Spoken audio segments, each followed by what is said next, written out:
యేసు ప్రభు ఆయన బ్రతుకున్న రోజుల్లో, ఈ భూమి మీద సువార్త చెబుతున్న రోజుల్లో చాలా గ్రామాలు తిరిగాడు ఆయన. తిరిగి ఒక దేశానికి పోయాడు ఆయన.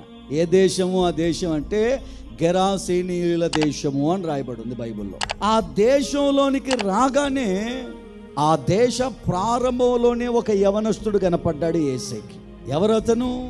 చాలా దయ్యాలతో బాధపడుతున్నవాడు. ఎన్ని దయ్యాలు? ఒక దయ్యం కాదంట, ఆయన లోపల ఉంది చాలా దయ్యాలు.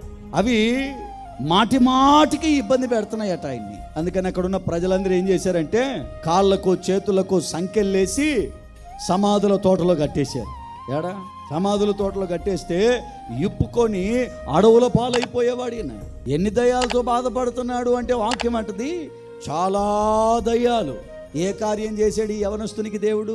చెప్పండి, ఏ కార్యం చేశాడు? గొప్ప కార్యం అతని జీవితంలో చేశాడా? నేను మిమ్మల్ని అప్పుడు మాట అడుగుతా, అయ్యగారు ఏమైనా బాప్తిసం పొందాడా? చూడండి, బాప్తిసం పొందాడా? అయ్యగారు ఏమన్నా ప్రభు బలకు వచ్చాడా? అయ్యగారు ఏమన్నా యేసు ప్రభు గురించి తెలుసుకున్నాడా? లేకపోతే అయ్యగారు ఏమన్నా యేసయ్య బంధువుల కుటుంబాలు ఏమన్నా పుట్టాడా? ఎవరతను? అప్పటికే దయ్యముల చేత పీడించబడుతున్నటువంటి వాడు.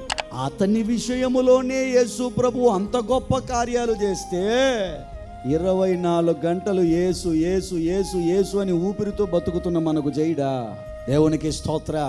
బాప్తిసం లేనోడు, మారు మనసు లేనోడు, ఏమండి యేసు ఎవరో తెలియని వాడు, దయ్యముల చేత పీడించబడుతున్న వ్యక్తి జీవితంలోనే గొప్ప కార్యాలు చేశాడు యేసయ్య.